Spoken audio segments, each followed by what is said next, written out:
History, they say, is written by the victors.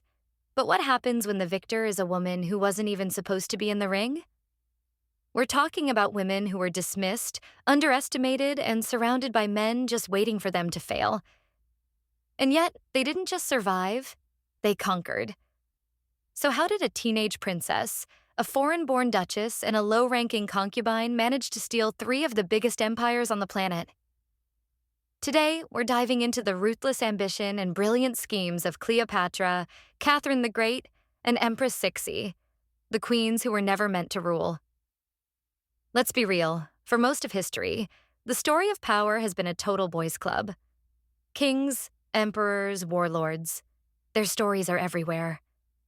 But behind the thrones, lurking in the shadows of some very patriarchal courts, were women playing a completely different game. They weren't born to rule, but they had the kind of smarts, charisma, and thirst for power that just couldn't be ignored.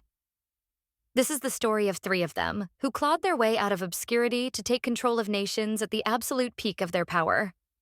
They are Cleopatra the Seventh of Egypt, the last pharaoh who had the Roman Empire wrapped around her little finger. Catherine the Great of Russia, a German princess who basically became more Russian than vodka and borscht. And Empress Dowager Cixi of China, a concubine who rose up to run the whole Qing dynasty for nearly 50 years. Their stories don't just challenge our idea of power. They prove that leadership and guts have never been a guys-only kind of thing. When Cleopatra took the throne of Egypt in 51 BCE, she wasn't exactly inheriting a booming business. The once unstoppable Ptolemaic dynasty was falling apart. It was riddled with corruption, the economy was a mess, and the new superpower on the block, Rome, was breathing down its neck. At just 18 years old, Cleo was made co-ruler with her 10-year-old brother, Ptolemy XIII. It was a tag team doomed from the start. The court in Alexandria was a snake pit. Scheming officials, figuring a boy king would be an easy puppet, quickly moved to sideline Cleopatra. They pitted the siblings against each other until Cleopatra was kicked out of her own capital and forced into exile in 48 BCE. To her enemies, it was problem solved. But they made one tiny, fatal mistake. They completely underestimated her. While in exile, Cleopatra got word that the most powerful man in the world, Julius Caesar, had just rolled into Alexandria. This was her shot. Knowing the palace guards would never let her through the gates, she came up with a plan that was nothing short of legendary. As the story goes, she had herself rolled up in a rug and smuggled into Caesar's private chambers. When the rug was unfurled, out popped Cleopatra. Not as a defeated exile, but as a queen demanding a meeting. Caesar, a guy who loved a bold move, was instantly hooked. He saw a sharp political mind and a seriously valuable ally. He backed her claim to the throne, which kicked off a short but nasty civil war in Alexandria. Caesar's legions and Cleopatra's supporters crushed her brother's forces, and Ptolemy himself drowned in the Nile trying to escape. With her rival gone, Cleopatra was back in charge, this time with an even younger, more manageable brother as a co-ruler. And most importantly, she'd secured Rome's backing and kicked off a legendary love affair with Caesar that resulted in their son, Caesarion. After Caesar was assassinated in 44 BCE, Cleopatra's world went sideways again. She zipped back to Egypt, solidified her power, probably by having her brother-husband killed, and named her baby son as her co-ruler. When Rome's next top dog, Mark Antony, summoned her to Tarsus to question her loyalty, she didn't show up begging. She sailed in on a magnificent barge, dressed as the goddess Venus, and put on a display of wealth so dazzling it left him speechless. Their political alliance quickly turned into a famous romance and a serious power couple. Antony used Cleopatra's cash to fund his army, and he gave her back huge chunks of Egypt's old territory. In a wild public ceremony called the Donations of Alexandria, Antony declared Cleopatra Queen of Kings. Back in Rome, his rival Octavian used this as proof that Antony was a traitor planning to build a new Eastern empire with his Egyptian queen. The propaganda war that followed led to an all-out brawl. At the naval battle of Actium in 31 BCE, Antony and Cleopatra's forces were crushed by Octavian. As Octavian's army closed in, Antony heard a false rumor that Cleopatra was dead and killed himself. Cleopatra, now a captive, knew she'd be dragged through Rome as a war trophy. She refused. In a final act of defiance, she committed suicide, choosing to die a queen rather than live as a prisoner. So, Cleopatra used her brains and audacity to play the game in a crumbling empire. Centuries later, another woman would use her own brand of cunning to take over a foreign empire from the inside. She showed up as a teenage bride with zero claim to the throne, but she would go on to define an entire era. First off, her name wasn't Catherine, and she wasn't Russian. She was born Sophie von Anhalt-Zerbst, a minor German princess with a pretty unremarkable future. But then, in 1745, a strategic marriage dropped her right into the heart of the Russian Empire. She was married off to Peter, the heir to the Russian throne, and got a brand new name, Catherine. From day one, she knew her job: survive, and then win. Her new home was not exactly welcoming.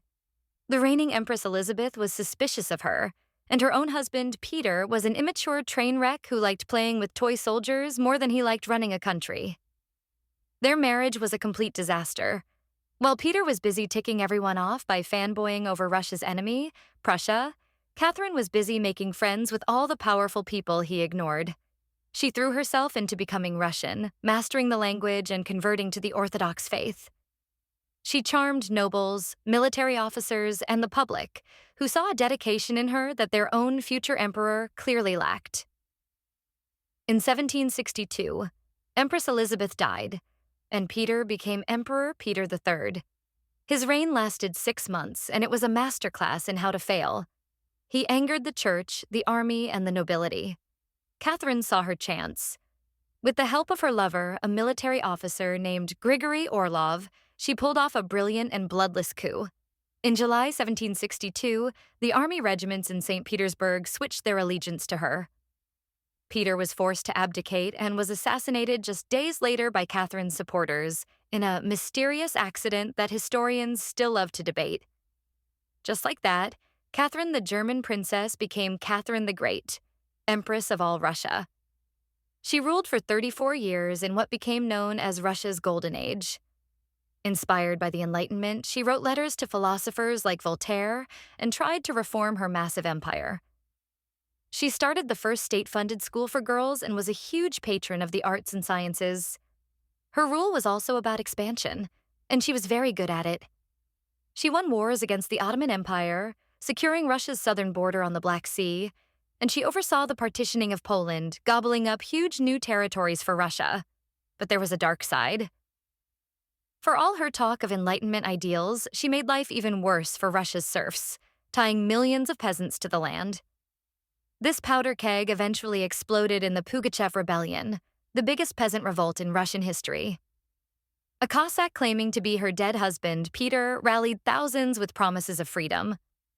The rebellion was crushed with horrifying brutality. It was a grim reminder that while the Empress might read Voltaire, her power depended on keeping the nobles happy, and she ultimately chose their support over freedom for the masses. Catherine took over an empire by winning over its most powerful people. But halfway around the world, another woman was securing her own empire, not with a coup, but with a slow, patient, and masterful power grab from inside the walls of the Forbidden City. In 1852, a 16-year-old girl named Yehe Nara was picked to be a low-ranking concubine for the Xianfeng Emperor of China. It was a good gig, but with no guarantee of power. She was just one of many women in the massive, walled-off Forbidden City. And yet, over the next 50 years, this young woman would become Empress Dowager Cixi, the person who actually ran the Qing dynasty. Cixi's rise to power wasn't fast. It was a masterclass in office politics. She stood out from the other concubines because she was smart and could actually read and write, which caught the emperor's attention. Her position became rock solid in 1856 when she gave birth to his only son.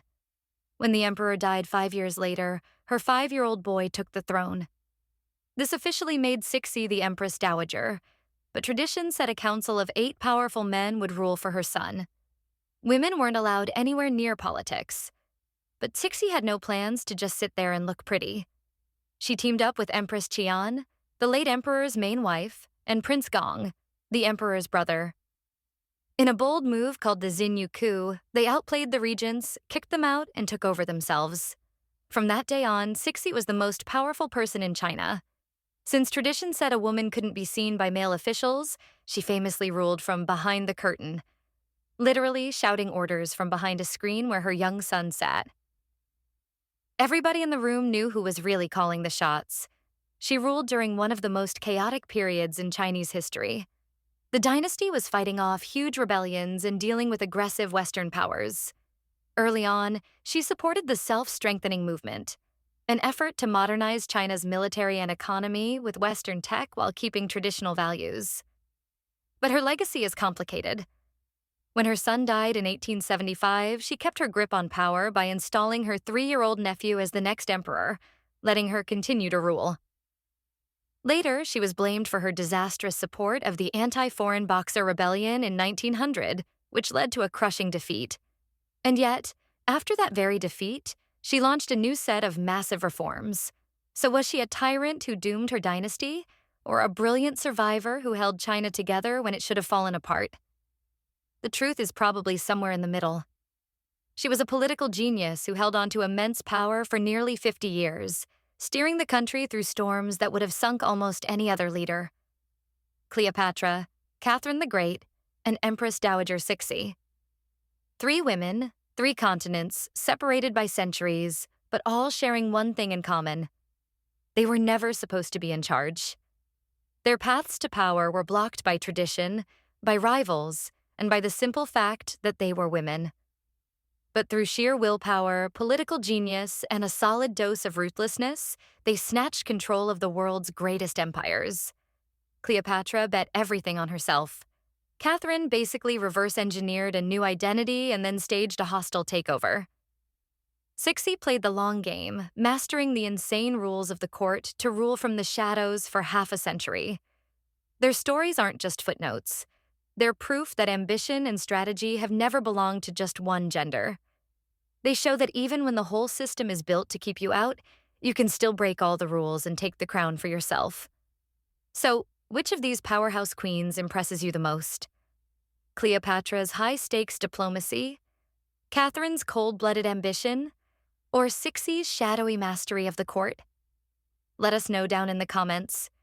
And if you want more stories about history's hidden power players, make sure to subscribe and ring that notification bell. Thanks for watching.